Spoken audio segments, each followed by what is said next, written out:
Bonjour et bienvenue à l'émission Chrétien comme Christ. Le thème de notre émission aujourd'hui est enseigner, prêcher et guérir. Alors Christine, tu nous lis un texte de l'évangile de Matthieu. Oui, au chapitre 9 et au verset 35. Jésus parcourait toutes les villes et les villages, enseignant dans les synagogues, prêchant la bonne nouvelle du royaume et guérissant toute maladie et toute infirmité. Alors voilà une description d'un ministère complet. Enseigner, prêcher, guérir, c'est ce que je faisais Jésus tout à la fois. Oui, c'est intéressant parce que on voit qu'il y a déjà enseigné et prêché, il y a une différence entre les deux. Pourtant, le sujet est le même, c'est-à-dire le royaume de Dieu. Donc il prêchait, il annonçait la bonne nouvelle du royaume de Dieu, mais en même temps, il enseignait sur le royaume de Dieu. Alors, c'est quoi vraiment la différence déjà entre les deux pour le royaume de Dieu en tout cas? Qu'est-ce qu'on peut dire sur cette différence entre enseigner et prêcher le royaume?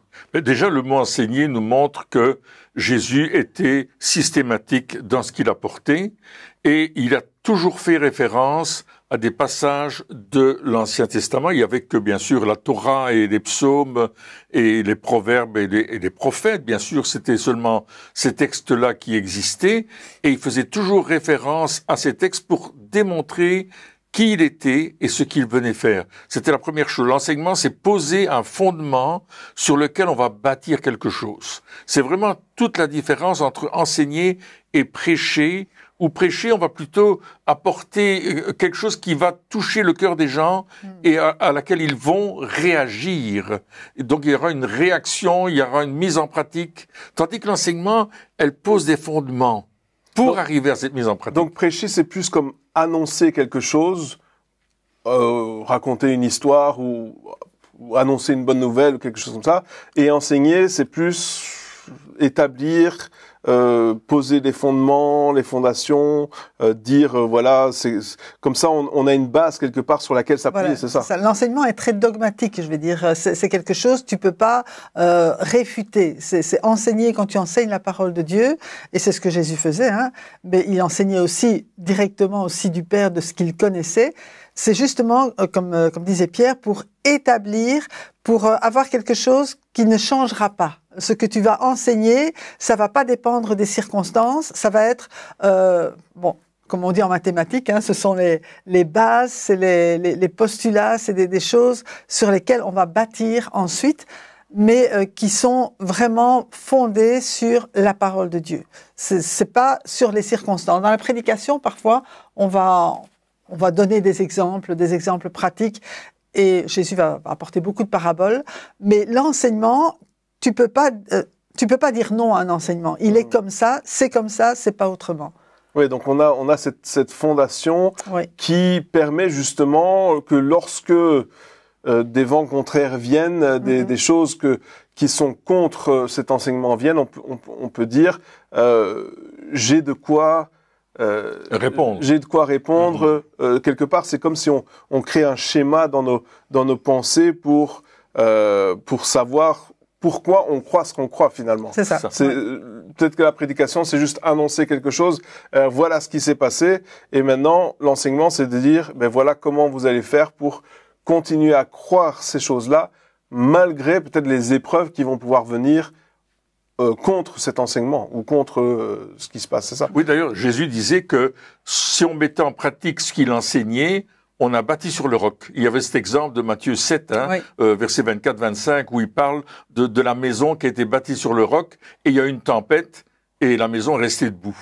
Alors donc Jésus est en train de nous dire qu'il y aura des tempêtes, mais que à cause du fait qu'on est sur le roc, l'enseignement qui est la parole de Dieu, qui est ce que Dieu a annoncé, la tempête peut venir, on aura des difficultés, mais on va tenir bon. Donc l'enseignement, c'est ce qui nous permet, quelque part, d'établir notre foi sur quelque chose qui ne change pas, qui est immuable, qui reste stable, qui reste solide dans nos vies. Après, on a aussi plusieurs exemples dans les évangiles, justement, où lorsque Jésus enseigne sur quelque chose, il y a personne qui comprend rien. Donc, il raconte des paraboles qui, des fois, sont sous forme d'enseignement, c'est-à-dire que si on en tire des leçons, on peut prendre ces paraboles comme un enseignement, mais les gens ne comprennent pas forcément ce qu'il est en train de raconter. Pourquoi? Parce qu'ils n'ont pas cette ouverture sur le royaume de Dieu. Qu'est-ce qui se passe? Ils n'ont pas cette ouverture et ils ont déjà leur interprétation des Écritures. Donc, quand Jésus les enseigne, il n'enseigne pas toujours en parabole. Non, non, pas toujours. C'est vraiment à certains moments où il est devant des personnes, et en général, c'est devant les pharisiens, qui, eux, ne comprennent pas, ou bien ils comprennent plus ou moins, et puis ils sont fâchés de ce qu'ils entendent, parce que ça va aller à l'encontre de ce que eux ont toujours enseigné. Et je pense que pour l'enseignement de Jésus, il y a quelque chose d'important. Comme il disait, il enseigne à partir de l'Ancien Testament, mais il donne la véritable signification. Avant même de donner des paraboles, il va quand même annoncer vraiment, par exemple, quand il est à Nazareth et qu'il lit le passage du prophète Ésaïe, il dit voilà, ce que je vous ai lu, c'est arrivé maintenant. Tout ce dont parle le prophète Ésaïe, il s'agit de moi. Donc il va quand même dire, ok, ce que vous avez appris, ce que vous avez lu, voilà la véritable interprétation. Et ça va aller à l'encontre de ce que les pharisiens ont toujours enseigné, et c'est pourquoi il va leur parler aussi en parabole, parce qu'ils disent, ok, ils entendent, mais ils comprennent rien. Parce que ça aussi, c'est une prophétie de l'Ancien Testament. Ouais. Mais avec ses disciples, il va leur dire, voilà exactement ce que ça signifie telle et telle chose dans la parabole. Ouais, donc si je comprends bien, lorsque on est enseigné de la parole de Dieu, il faut qu'on puisse être ouvert aussi à ce que nos raisonnements soient bousculés quelque part, parce que ça va pas toujours aller dans notre sens à nous, ça va pas toujours aller avec tout ce qu'on a appris jusqu'à maintenant. Des fois, les enseignements qu'on va recevoir de la parole de Dieu vont aller à l'encontre de ce que nous croyons et de ce que nous avons établi, nos schémas de pensée, nos manières de faire les choses. Ça va confronter à ces choses-là. Donc ça veut dire que quelque part, nous aussi qui recevons un enseignement, ben on doit être prêt au changement, on doit être prêt à être bousculé aussi. Oui. Et les enseignements de Jésus apportaient une révélation. Il y avait vraiment quelque chose de nouveau qui se révélait lorsque Jésus apportait l'enseignement. Et d'ailleurs, les gens disaient, il n'enseigne pas comme les scribes et les pharisiens, il enseigne avec autorité. Sa parole avait du poids, elle était solide. Il y avait des références tellement solides que c'était pas une interprétation basée sur les traditions ou sur les habitudes, ou sur ce qu'on avait dit qu'on faisait toujours comme ça dans notre famille, ça a toujours été comme ça, et on va croire que c'est comme ça. Non, Jésus disait, non. L'enseignement de Jésus apportait la révélation qui apportait un changement dans notre vie. Et son enseignement était tellement fort que les gens s'arrêtaient et comprenaient, les gens simples, comprenaient ce que Jésus disait, parce qu'ils voyaient en lui quelqu'un qui ramenait des choses savoureuses, tandis que les pharisiens étaient beaucoup plus durs, c'était l'application de la loi, c'était les choses qu'il fallait faire absolument comme ça, on ne tenait pas compte de l'être humain, on était devenu tellement légaliste que les gens en avaient peur. Mais quand Jésus est arrivé, il a apporté un enseignement qui libérait les personnes, qui amenait un changement dans leur vie. Et c'est pour ça que Jésus ensuite a prêché avec des paraboles. Parce qu'il racontait une histoire que tout le monde connaissait. Il parlait du bon berger, il parlait du semeur qui semait, il parlait de la brebis perdue, des choses que les gens connaissaient tous les jours. Il parlait d'émonder la vigne. C'était vraiment des enseignements, mais basés sur de la vie de tous les jours. Et la parabole, c'est basé sur des faits que nous vivons dans la vie de tous les jours, mais Jésus va les spiritualiser pour qu'on puisse comprendre le sens profond et que chacun puisse en retirer une leçon pour sa propre vie. Et peut-être que chaque personne retirait une leçon différente en fonction de qui elle était, de ce qu'elle faisait, etc. Jésus a parlé de construire une maison. Il a parlé de beaucoup de sujets de la vie de tous les jours. il a parlé aux entrepreneurs, il a parlé aux financiers aussi. Quand ils lui ont montré cet écu, il dit à qui appartient cette pièce? Jésus avait réfléchi. C'était là une question qu'il posait pour répondre à une question qui était un peu tendancieuse pour essayer de le faire tomber. Et puis Jésus a dit, mais l'effigie, c'est de qui? César. Rendez à César ce qui est à César. Ah, voilà qui est devenue une phrase que tout le monde connaît aujourd'hui. Rendez à César ce qui est à César. Et à Dieu ce qui est à Dieu. Ce qui est à Dieu. Tout le monde connaît ce mot-là parce que Jésus nous a apporté des paroles de sagesse.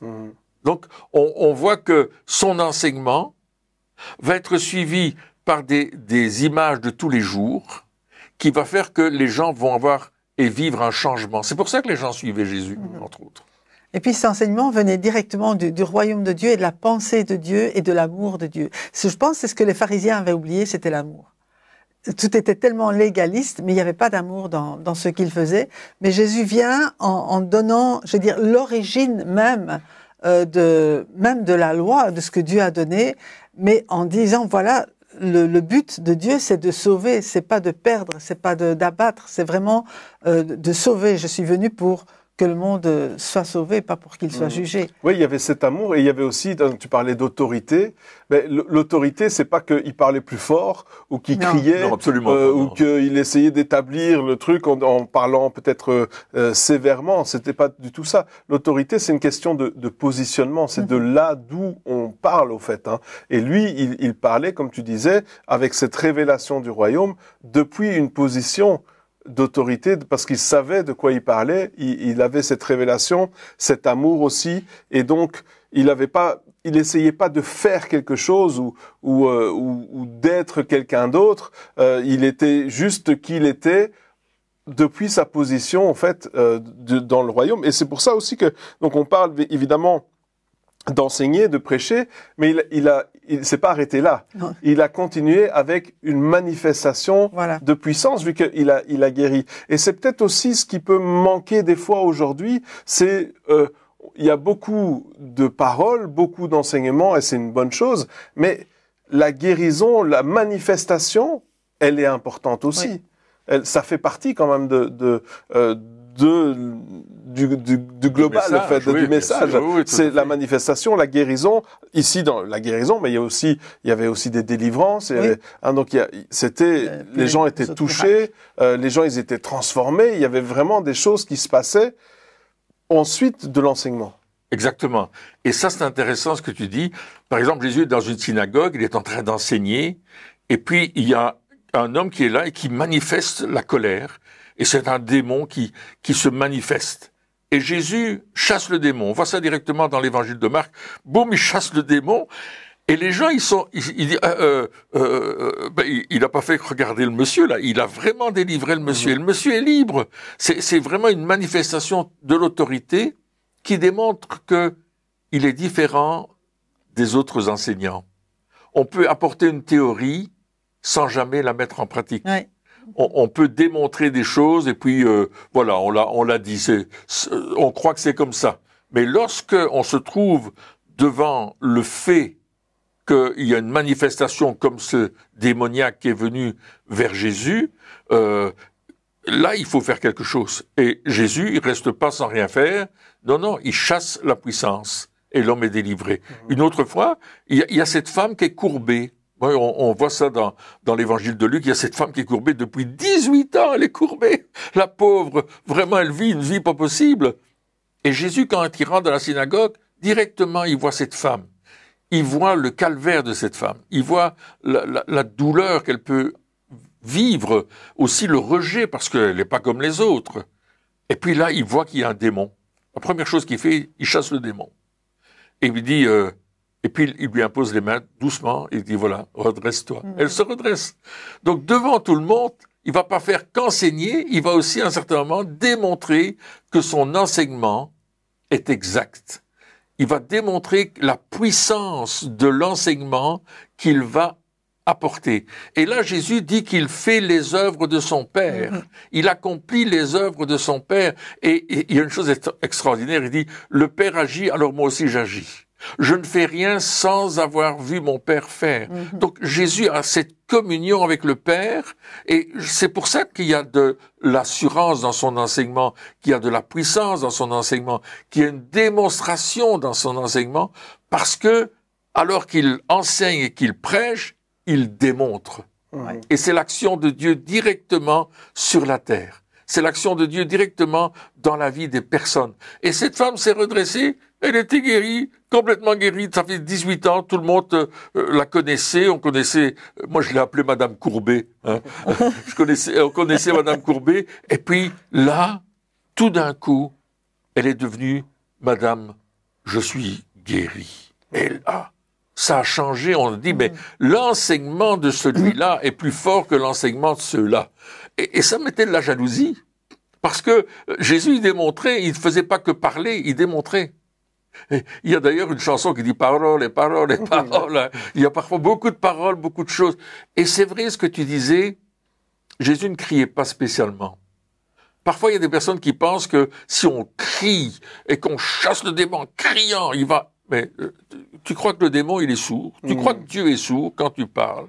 Non, Dieu, il entend. T'as pas besoin de crier. T'as juste besoin d'écouter le Saint-Esprit et de faire ce que le Saint-Esprit dit de faire. Et nous aussi, on est appelés à enseigner, on est appelés à prêcher et on est appelés à guérir et délivrer. C'est le ministère de Jésus, c'est notre exemple qu'on fait. C'est l'exemple qu'il nous donne et qui nous dit, voilà ce que je veux que vous fassiez. Mais pour le faire, il nous a donné son autorité à travers, d'abord, ce qu'il a accompli à la croix. Tout pouvoir m'a été donné dans les cieux et sur la terre. Allez, faites de toutes les nations des disciples. Donc ça veut dire, il m'a donné cette autorité, mais en plus, il m'a donné la puissance du Saint-Esprit pour le faire.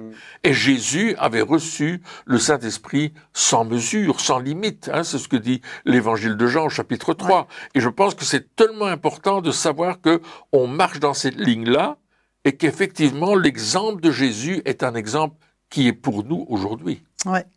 Et en plus, Jésus disait, pendant que je suis dans le monde, je suis la lumière du monde. Et Jésus est non seulement la lumière du monde, il est la parole de Dieu faite chair. Donc, tout ce qu'il dit, lui-même est déjà la parole de Dieu démontrée. Et il dit, je suis la lumière du monde pendant que je suis dans le monde. Mais en même temps, après, il va dire à ses disciples, vous êtes la lumière du monde. Et donc, comme tu le disais, c'est à nous à manifester la même chose que lui, en enseignant, parce qu'on a aussi reçu le Saint-Esprit. Hein, il nous a envoyé le Saint-Esprit pour nous éclairer, pour nous conduire dans toute la vérité. Et justement, il est là en nous pour apporter aussi une parole de vérité, pour démontrer, parce que Dieu agit encore aujourd'hui. Il y a les dons de l'Esprit qui ont été donnés pour continuer à manifester les œuvres de Dieu et être réellement cette lumière du monde qui vient de Dieu. Ouais, et donc moi je vois deux choses. C'est un, le fait d'aller jusqu'à guérir, c'est comme si on allait un pas plus loin. C'est-à-dire que lorsqu'on va quelque part, on peut prêcher, enseigner, et puis se dire bah ok, on a fini notre travail, on s'en va. Mais c'est comme si on fait un pas plus loin. Et même dans des relations, hein, c'est pas forcément, on n'est pas en train ici de parler forcément de réunion ou de, mais même dans les relations, lorsqu'on apporte quelque chose à quelqu'un, eh bien, je pense que c'est aller un pas plus loin que de dire ok, maintenant on va peut-être prier ensemble, et sans savoir justement comment ça va se passer après, parce que c'est ça un petit peu les choses. Quels seront les résultats? On ne sait pas. Et tu disais justement que nous sommes la lumière. Donc Jésus était la lumière lorsqu'il était là, puis maintenant c'est nous. Et c'est ça que lorsqu'on veut faire ce pas en plus, il y a toutes ces incertitudes qui viennent en se disant oui, mais qu'est-ce qui va se passer? Est-ce qu'il y a quelque chose qui va se passer? Est-ce que j'ai assez de foi? Est-ce que je prie assez? Est-ce que je dis les bonnes choses, etc. Mais si on revient à cette phrase, cette déclaration de Jésus, vous êtes la lumière du monde, eh bien, si nous sommes la lumière, il n'y a rien qu'on puisse faire qui empêchera la lumière de briller. C'est-à-dire que lorsque nous sommes quelque part, que l'on veuille ou pas, la lumière éclaire. Ouais. C'est pas que il faut absolument qu'on se concentre pour que la lumière éclaire, ou que on prie pendant des heures pour que la lumière éclaire, ou que, comme tu disais, les gens ils pensent qu'ils doivent crier, qu'ils doivent non, le fait est que si nous sommes la lumière, peu importe où nous allons, ben, les ténèbres ne savent pas rester. Et ça aussi, c'est peut-être un enseignement qu'il faut remettre à sa place, parce qu'il y a plein de chrétiens aujourd'hui qui pensent que ah oui, mais peut-être que si je suis pas assez spirituel, je vais pas assez briller, etc. Mais quoi, est-ce que on pense que plus notre spiritualité est haute, plus il y a des watts dans notre ampoule. Je sais pas, moi, peut-être que si on est un petit peu spirituel, c'est une petite de 5 watts. Si on est plus spirituel, 40 watts. Si on est super spirituel, 100 watts. Et si on est extra, 1000 watts. Non, c'est pas nous. C'est la lumière. C'est Jésus qui brille au travers de nous. L'important, c'est d'être connecté quand même. Mais bien sûr, mais si on est déjà la lumière. On est la lumière. Peu importe ce qui se passe, c'est trop tard. C'est vrai. C'est trop tard. Et le fait de le savoir, je pense que c'est une bonne chose, parce que sinon, on va se dire, ah oui, mais si je veux vraiment briller, il faut que je prie minimum 3 heures par jour, que je fasse, parce que si on se dit, ah oui, mais je dois être connecté, oui, mais connecté à quel point? Tu vois, on peut se dire, ah oui, mais non, alors on se dit, mais je suis pas assez connecté. Peut-être que l'internet va pas assez vite. J'ai pas la fibre encore. Non, mais c'est vrai, on peut se donner plein de choses en se disant, c'est pas assez. Mais la réalité, c'est que Jésus le fait au travers de nous. Mais le problème, c'est que justement, on n'en est pas assez conscient. C'est ça. C'est pas le fait qu'il le fait pas, c'est qu'on n'est pas assez conscient du fait qu'on est la lumière. C'est vrai. Et une fois qu'on réalise que nous sommes la lumière, alors à ce moment-là, eh bien, on peut aller. Ou sinon, on a l'impression d'être. Souvent, les chrétiens, ils ont l'impression d'être des imposteurs. C'est-à-dire que ils se disent, ah oui, mais je suis la lumière, mais je suis pas assez bien pour être la lumière. Donc, je suis quelque part, je suis un imposteur. Je suis pas, je mérite pas d'être la lumière. Je mérite pas de voir des miracles. Il y a cette impression qui est là. Mais ça, c'est un mensonge. Et c'est pour ça que quand on parle des enseignements qui viennent confondre nos vérités, c'est de ça aussi qu'on parle. C'est vrai. C'est le fait de dire, arrête de penser que tu es un imposteur. Jésus nous a sauvés.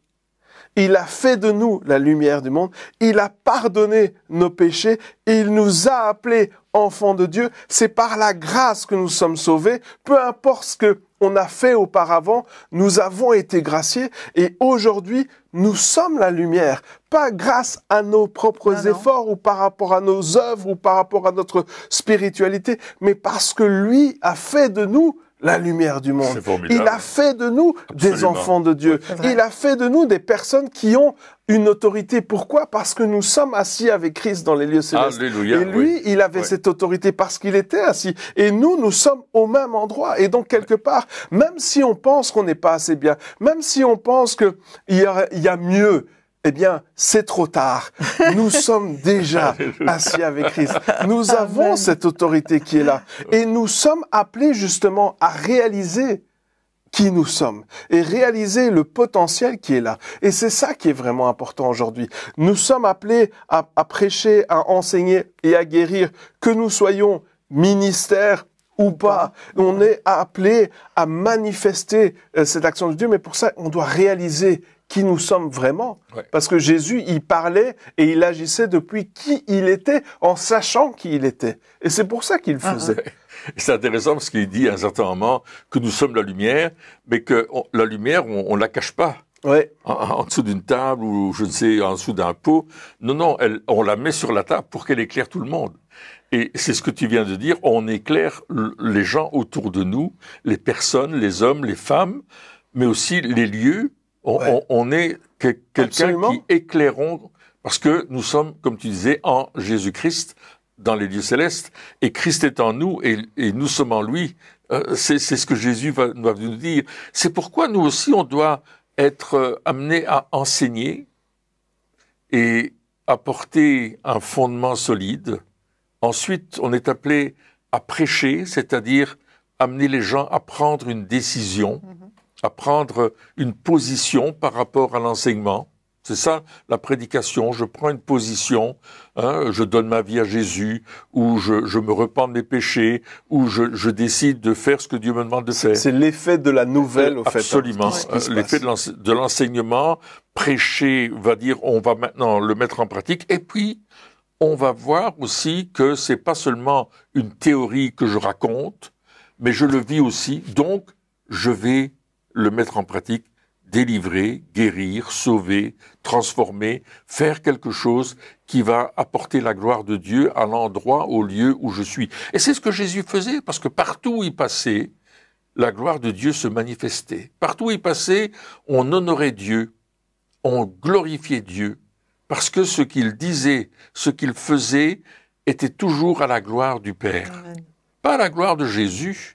D'ailleurs, Jésus, on va le crucifier parce qu'on va dire tu nous déranges, ton enseignement, ta prédication, et ce que tu fais nous dérange, t'attires tous les gens à toi, ça ne va pas, donc on va te supprimer.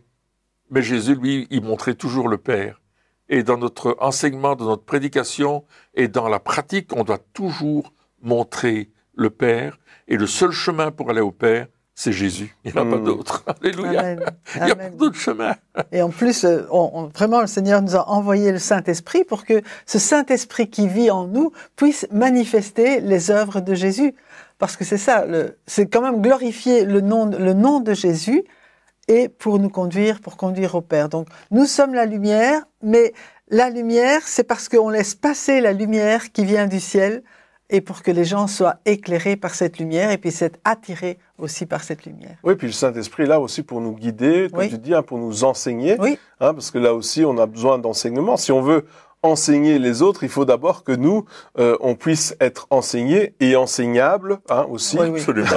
Le fait de pouvoir recevoir aussi des enseignements, se remettre en question aussi, parce que c'est important de se dire ah oui mais je sais pas tout, mais j'ai besoin d'apprendre. Oui. Le problème qu'avaient les pharisiens, c'était justement cela, c'est que ils pensaient tout savoir, et donc lorsque Jésus est arrivé avec un autre enseignement, ou une mise à jour de l'enseignement, ils se sont dit non, attends, nous on sait, toi tu sais rien, tais-toi. Et je pense que là aussi on doit rester avec ce cœur ouvert pour que si on veut pouvoir donner, comme tu dis, il faut qu'on puisse savoir recevoir. Il faut qu'on puisse être, comme tu le disais si bien, être connecté pour que ce qui sort de notre bouche ne soit pas juste de radotage encore et encore, mais que ce soit constamment renouvelé. Bien sûr, la parole de Dieu ne change pas, c'est toujours la même, mais être renouvelé par le Saint-Esprit pour que justement on puisse amener à chaque fois la vie, enseigner, prêcher, et puis guérir. Amen. Eh bien, chers amis, merci encore de nous avoir suivis pour cette émission, et puis on se retrouve très bientôt pour la suite. Au revoir.